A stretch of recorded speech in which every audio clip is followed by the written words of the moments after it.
Well, a very good morning, good evening, good afternoon to you, wherever you might be in the world. Welcome to the channel, or welcome back. Thank you for being part of my journey.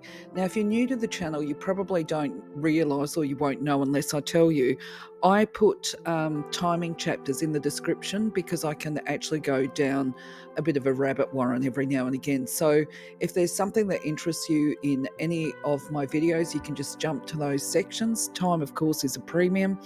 Or if there's alternatively something that you find completely and utterly boring, that's perfectly fine as well. You can just jump past it, skip past it. It's all designed, all of my videos are designed to improve listener content, because obviously it's not really so much a viewing type video, is it, except for the slides. I think today might be a bit of a long video, okay? So just giving you fair warning there, and this is because I'm responding to a couple of things that have occurred this week that, and I've been out a couple of times, but just a reminder, I've also been unwell, and that remains the case. Apparently it takes 2 to 4 weeks to get over shingles, and so most of it's starting to heal, but I still struggle with pain from time to time as a consequence, I think, of the neuropathy or whatever, because, anyway, let's not talk about that. I spoke about it last week. Suffice to say, I'm still not completely back on board, but I'm improving, and you'll be able to see that because I'm getting back to my regular routine of loading videos because I have these pockets of wellness. So anyway, let's just jump right in because, as I said, this week has been eventful. I've managed to go out for the first couple of times in a couple of weeks, and I've interacted with quite a few people, and that's prompted information for me to share with you guys on the channel. So I actually had some reflections prompted this week, and that was because I went to the hairdresser, and this is just one of the things to be completely grateful for as well. Because I have been sick, I had made an appointment, but I had to defer it, and I really wanted to get my hair done before I went and did the community group this week. And it turns out I didn't know, but when I booked my appointment, the hairdresser actually has his salon closed on the day that I booked it. He opened it up for me, which is just something to be so grateful for. So it was just him and me in the salon that day, and he's a lovely guy, and we always have a chat about different things. And in the course of our conversation, he mentioned to me that he'd been to a little town that I used to work in, and he said that he was actually quite intimidated when leaving the shopping centre because there were what he perceived to be some very violent looking Indigenous youth that were attempting to intimidate him. He said it was a bit scary. Now, of course, this was relatable to me because, like I said, I have worked in this town, and I actually worked at the youth group with these young folk, not the same ones that are there today, because obviously this is a number of years ago, but I could understand his fear. And I mentioned to him that, that prompted a memory for me that then prompted reflection. And I said to him, I took on a job in that particular town, so I know exactly what you're talking about. It is quite scary and intimidating. And I said I took on the job and was informed after I started that there was an expectation for me to attend youth groups with these children that clearly had some major issues around authority, and particularly people that are white telling them what to do and this kind of thing. And so the first time I went along, I went very, very skittishly, shall we say. These kids, they had violence coming out their pores. Anyway, where I'm going with this particular reflection was I realised I had a little bit of grief left by the time I left this youth group, and I resigned the job for whatever my reasons were. And what I had shared with my hairdresser was that I recall there was one young man there, a youth. He was about 14 years old, and he seemed to pick me. He would target me every time I was at the youth group, and my initial response, knee-jerk reaction to this type of intimidation was the desire to put boundaries on his behaviour and to assert my authority. And the thing was, luckily for me, where I'm blessed with this is that I was providing support to a local Indigenous man who was actually the youth group leader. And so I went up to him and I asked him what I should do, because obviously there's cultural differences as well. And he just said to me, you need to remember that these kids are from very unsafe homes. He said, we're not doing anything with these kids. We're not trying to change them. We're just providing them with a safe space and giving them warm food in their belly, because a lot of these kids don't get fed when they go home and they're surrounded by violence.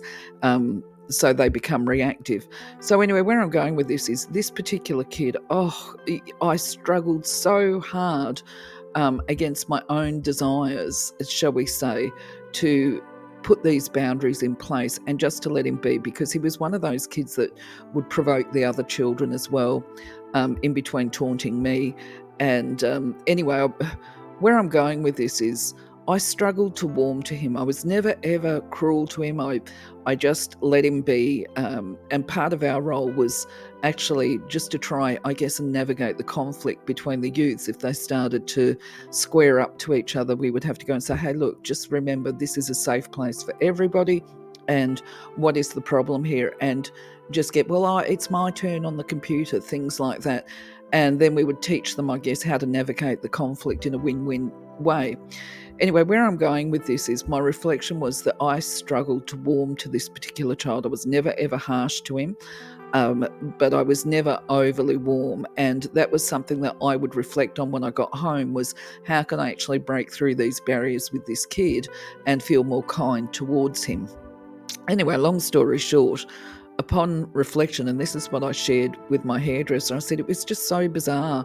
I said, because when I resigned the job and I called all the children to the side, I say children, but they're youths, violent youths, shall we say.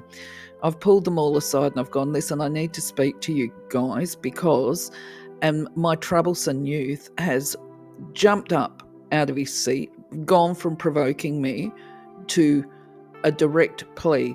Please, miss, please don't tell us that you're going.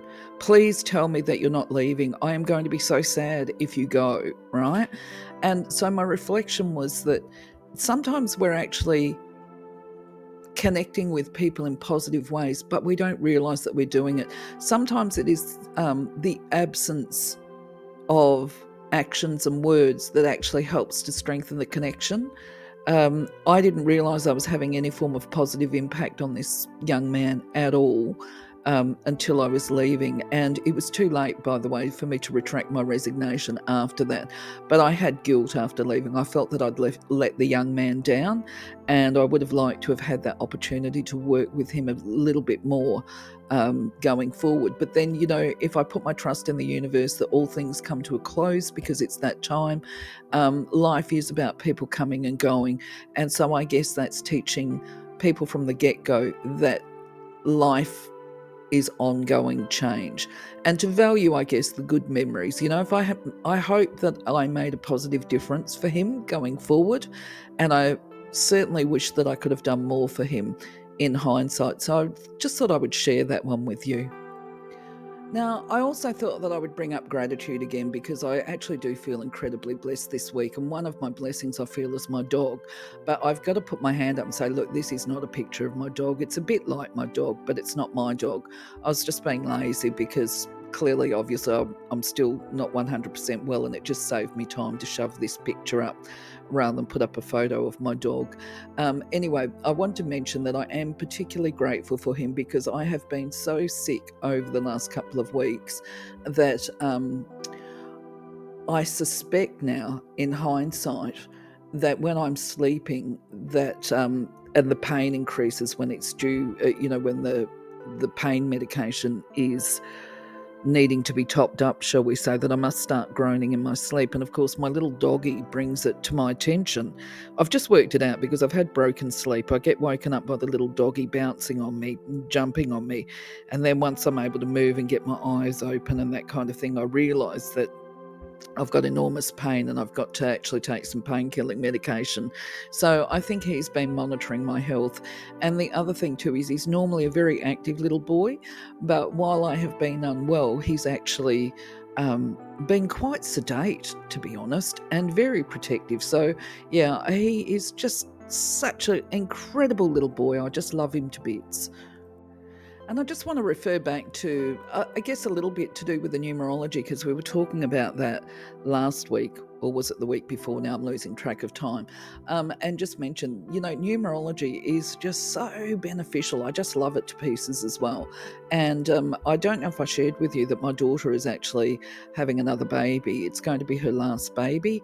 And we were talking about the fact that she's actually going to be having a cesarean, and this is because she's actually had 2 cesareans before. The first one was emergency, the second one was planned, but that was because of the scarring from the first cesarean. And this time, because it's a third baby, it's been decided that there's not going to be they're not going to take the risk of doing a natural birth. They're going to do a scheduled cesarean. Anyway, that led to a conversation of, well, when they give her the dates to pick from, what day should they schedule? What's my daughter's preferred option? So, very funny conversation. I said, look, if anybody heard this conversation, my dear, they would be laughing at us and thinking that we're absolutely insane.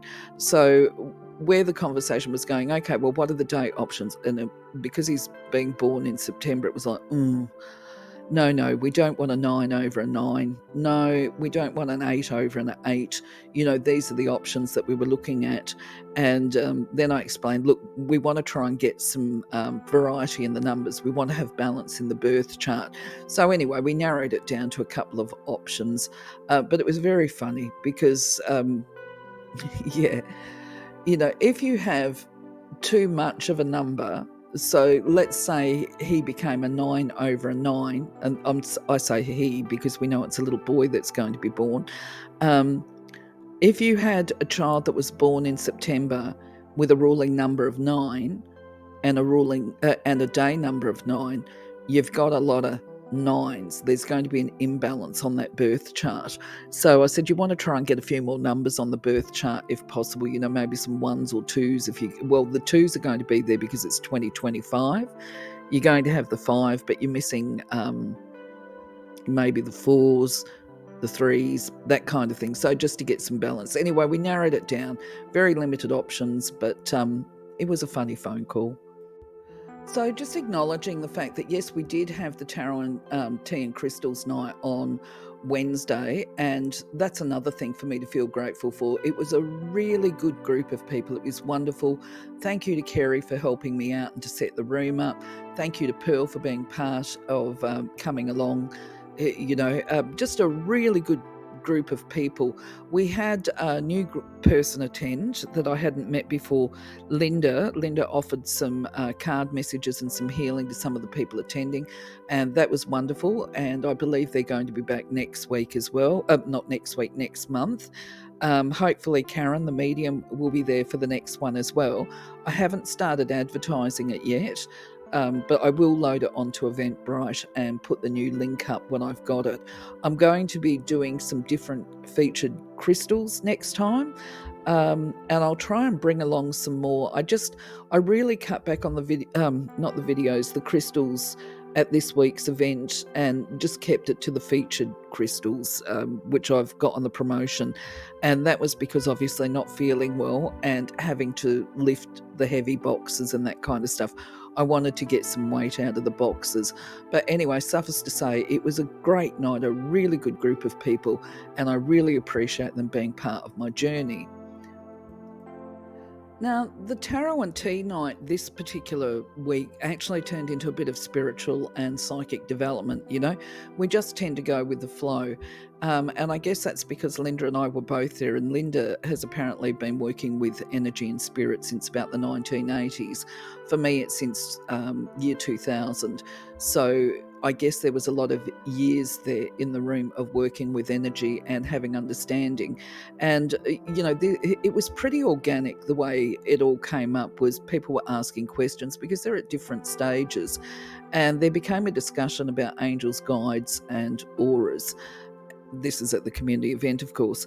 And I try not to push my beliefs and agendas onto people, because I do believe the understandings come through people finding it themselves largely.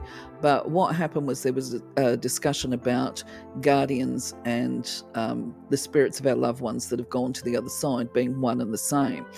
And I ended up interrupting and saying, well, actually, no, they're different, right? And that led to, well, what do you mean? And it was like, well, once again, this is a really rough, knocked up slide.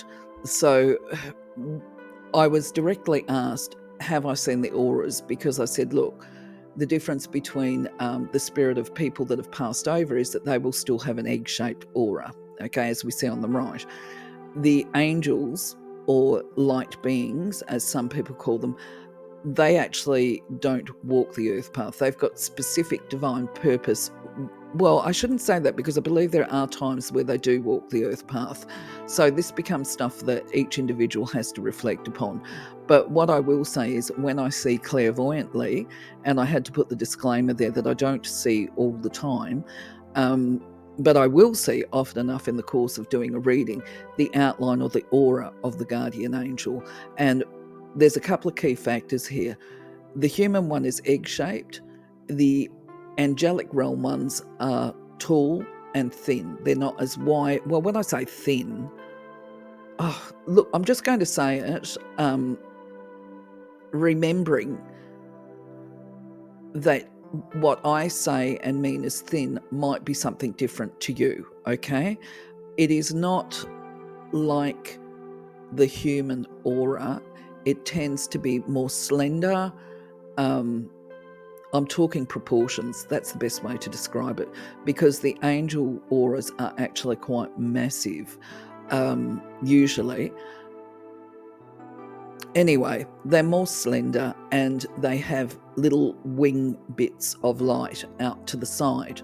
And I made the point that this is why I actually believe, when you go back and you do the numerology as well, the Age of Enlightenment, when they did a lot of these paintings with angels with their feathery wings, I believe that's how the artists, they must have been clairvoyant themselves and seeing energy, and then decided to put feathery wings onto the images so that they could convey that angels have wings. That's what I think, because obviously they don't have feathery wings.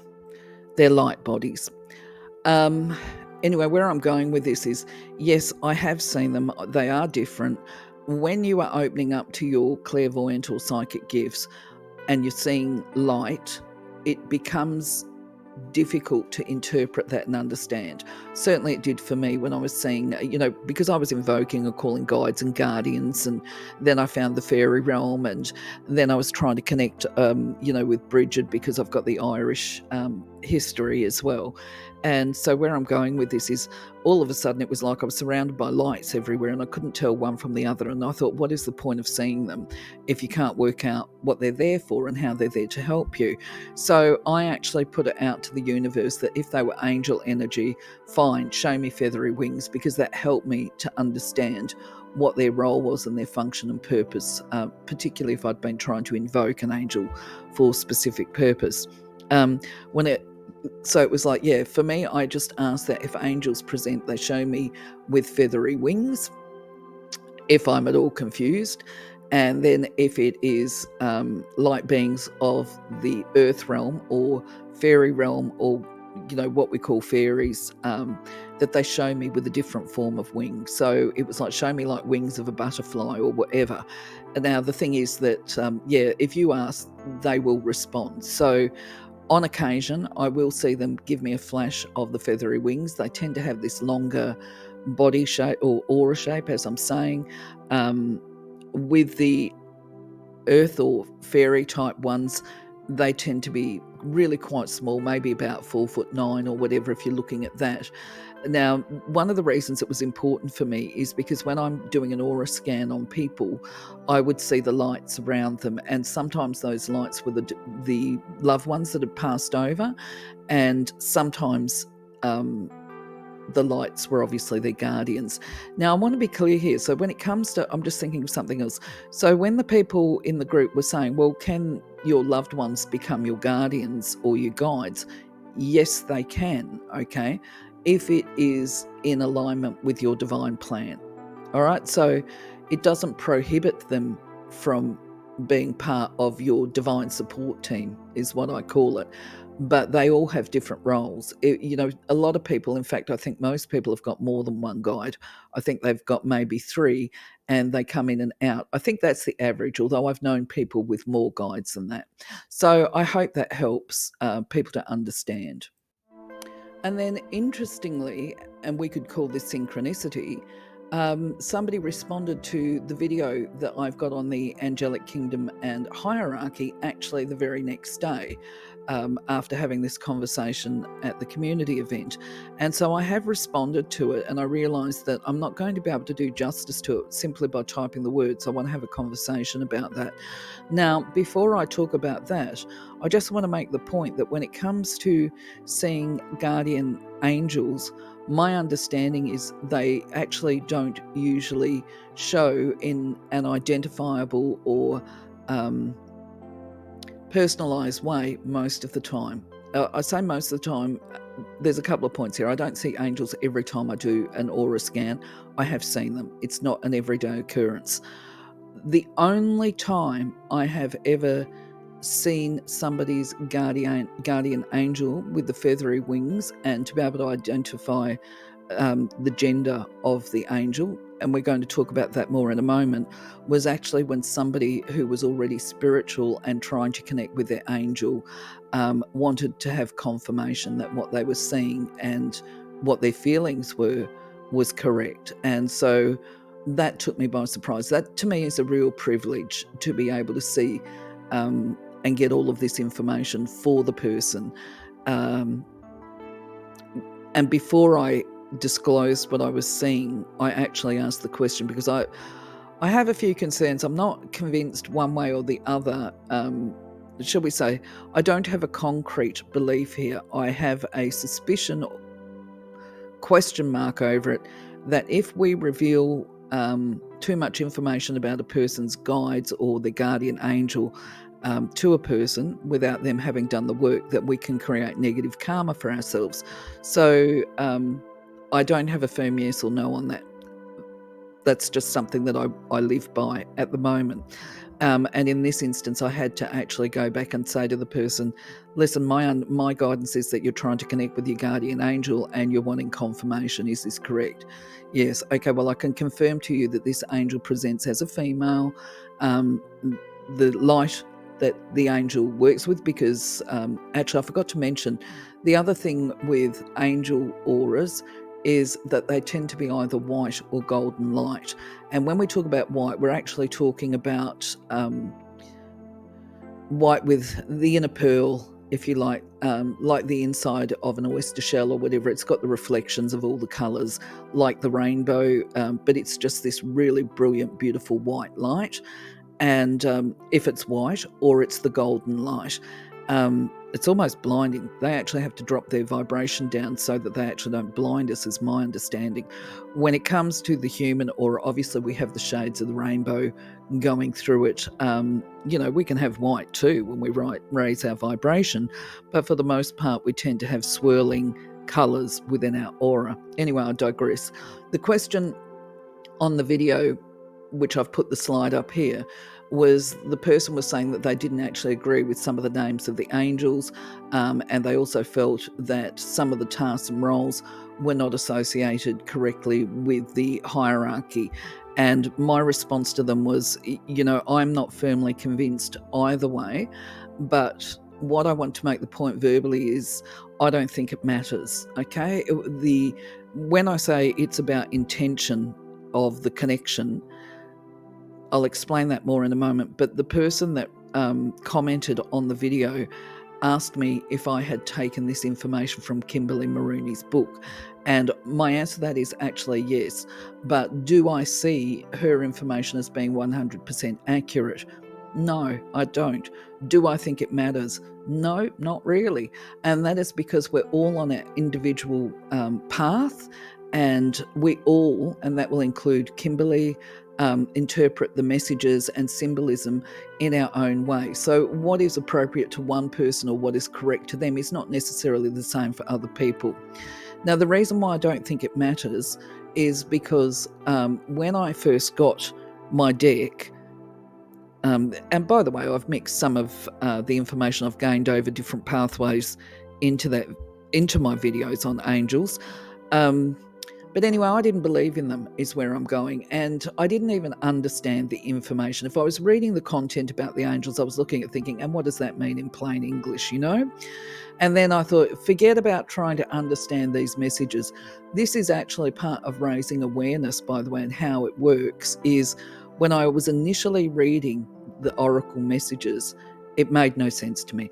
The only bit that made sense to me was the information about how to connect with them and what their purpose was. So if it was you're battling with anger, you need to release that and transform it, then I would go through the cards and I would find the angel card, and it would have tips on how to do an invocation in there. And when I say tips, it didn't actually tell you how to invoke. It just did that, pray with your heart, call upon the angel to release anger, to transform it, stuff like that, okay? And so I would take that on board, and then I would do invocations with it and just think, yeah, whatever, we'll see what happens, right? And it was once I started calling, I had miracle after miracle occur because I was doing the invocation. So the other thing is too, that part of the journey is obviously to find the name of your guardian and guides, which I struggled with initially, and I was using her deck to try and find it, and I was getting a name come to me, but I wasn't trusting my own judgment there, and I was using her deck to try and confirm it. And anyway, like I say, but the reason I need to point out that the reason I wanted to have a name is because it didn't feel personal and warm to me to be going, oh, I call upon the angel of miracles, I call upon, I wanted to be able to name them. To me, that's about having that personal connection. And anyway, I didn't have any great joy using the deck to identify the name of my angel. But what I did manage to find, and when I found it through using her deck, was actually the purpose. I managed to identify my guardian angel's purpose. And once I found it, I recognised that, because the guardian angels are there to guard your divine path as well and to bring you back to that.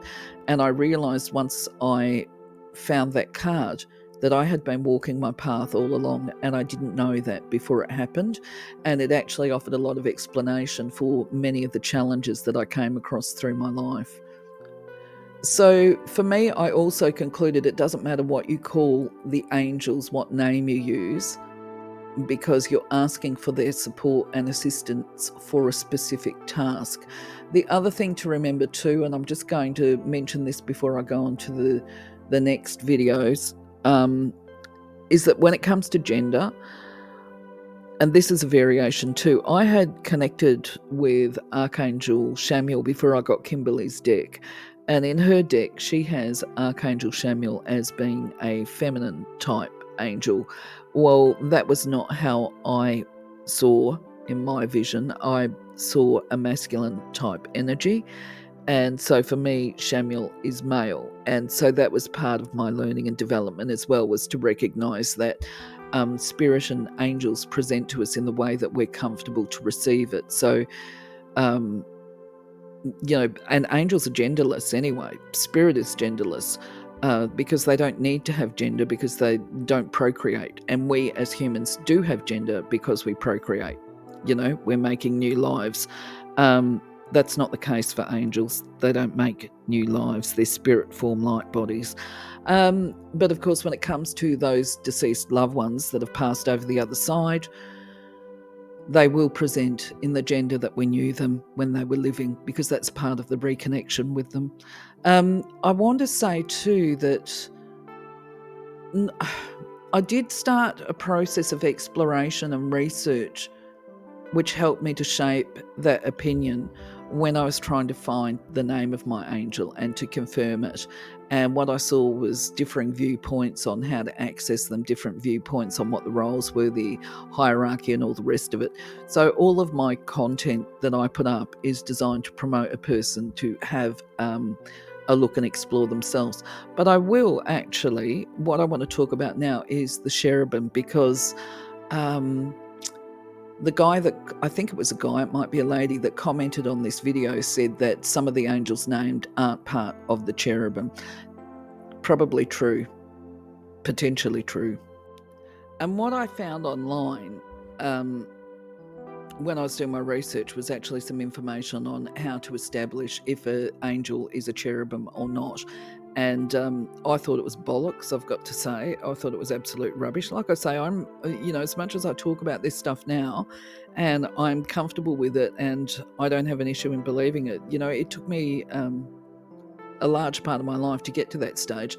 But anyway, it sounded like bollocks to me. And my children were quite gifted psychically and mediumship when they were young, and that out of the mouths of babes stuff is just brilliant, So because my skills were not there to the same extent as what they were when it comes to the psychic and mediumship, and also I didn't trust myself as far as being able to accurately establish this information, I thought I'm going to go to my daughter, because one of my children actually has an angel that I believed was cherubim, but I wasn't 100% sure, I don't think.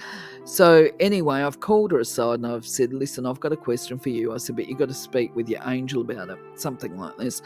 And I said, you told me that your angel is X and Y. She goes, yes. I said, can you ask your angel if it is of the cherubim order, because I have a question, if it's appropriate for her to answer, because obviously I don't want to create rubbish for myself.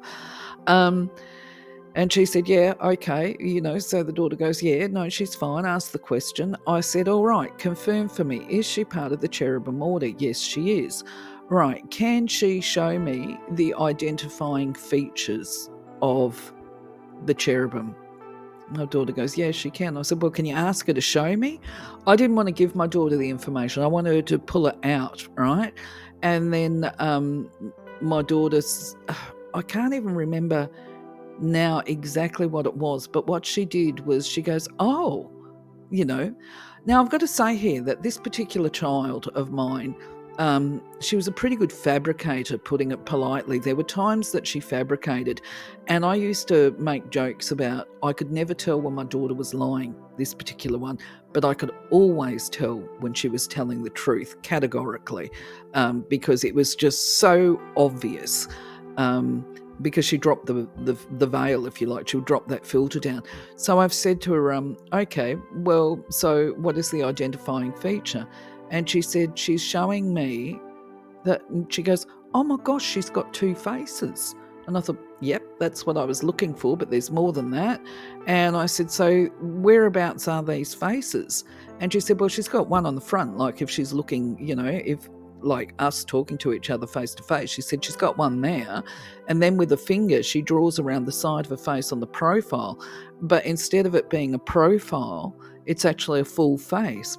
And I thought, okay, that's interesting. I said, so she's only got two then? And my daughter goes, no, hang on a minute, she's showing me the other side. She said, oh, I've never noticed that about her before, Mum. She said she's got three faces. She's got one on either side, and then she's got the one at the front. Oh, okay. All right. And I said, so that's it then, she's got three faces. And my daughter goes, yes, all right, that's it, three faces. And that's when I actually prompted, and I turned around and said, you sure there's not a fourth face? And she goes, well, I can't see it. I went, okay, all right.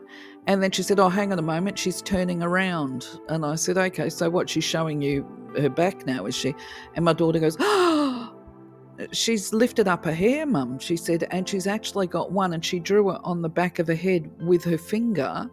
Now, I would say I haven't finished putting the content up on the website about the chakras yet. We're going to talk about that in a minute. But if you can research or Google the Bindi chakra, that's the placement of the fourth face. And this was the information I had found online. And I actually feel that my daughter has confirmed this to be true, because, she's got no motivation there to actually say that.